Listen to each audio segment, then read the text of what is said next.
Today is the first day of school in Joplin. For everyone in the community, this year will be very different after the May 22nd tornado. Larry Seward joins us live from Joplin with more on that. Good morning, Larry.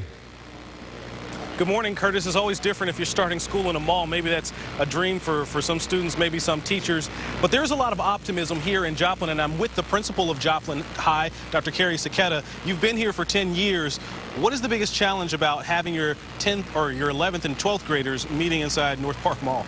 Well, it's what you would think about naturally. You know, how do you make sure that the students are going to be on track and want to be in the learning space? And I think the biggest thing that we did here is make sure that they have a very good learning environment, and very proud of the work that the contractors and architects and everybody that pitched into this project did, because I think the students are going to be very pleased with what they have here in Joplin High. And I'm glad you mentioned the learning space. We have some video that we shot yesterday during an open house here at the high school with students, you know, getting to see and test out some of the couches and the common areas. What is advantageous about this environment? I mean, because we talked earlier, and there are some advantages to being in this space the way it's created.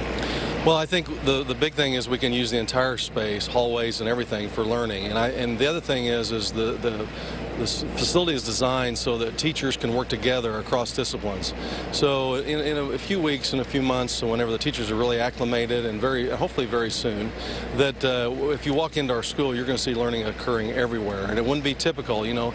Principals think a lot of times the hallway's clear between classes and students are in their classrooms. Well, students should be all over this building working and learning.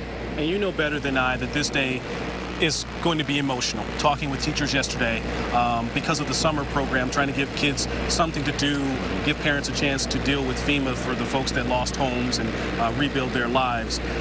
How is your staff prepared to deal with the emotions of if there's a storm during school, or when there's something that stirs the memories of what happened May 22nd? Well, we had a lot of conversations with our staff, and we've also had training to help identify students with trauma. And also we had several staff members that were impacted by the storm. So we're on the lookout for them too, and we've had a lot of conversations with them. So we're concerned about everybody when they come in, because you never know how a student might react when they see something the first time or hear something, or even go out into the new storm shelters for the first time. So that's really high on our radar right now to make sure everybody's okay. And the district has also brought social workers and other counselors in to be on standby and be ready. So we hope that we prepared well enough for the students. And from what we saw last night with the students coming in the building for the first time, the students are more resilient than sometimes we give them credit for, but we're ready just in case. All right, that's the principal here of Joplin High, Dr. Carrie Saketa. Dr. Saketa, thank you for your time this morning. Coming up in the next half hour, we're going to talk with the superintendent of all of Joplin schools. They have an innovative program that they're working on that they believe is going to make a significant impact on the learning of the students here in Joplin. We'll talk more about that in the next half hour. For now, we're live in Joplin. Larry Seward, NBC Action News. A lot of rebuilding, definitely. Hey, Larry, could you do me a favor? I really want to kind of see what that school is like. You talk about it being in a mall. Can you zoom out and show us the outside of that building? It looks pretty impressive. Like they did a lot of work.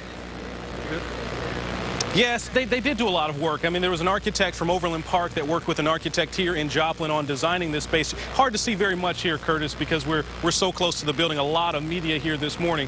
But, you know, there's a Macy's that's on the other side of the building that you can't see. But they really did. They cleared out the inside of this school and designed open space so that teachers and the principal, as he said, can walk down the hall and see what's going on and have a more interactive learning space. That is impressive, no question, Larry, especially in the time they had to do it in. Thank you, sir, and we'll see you again in 30 minutes.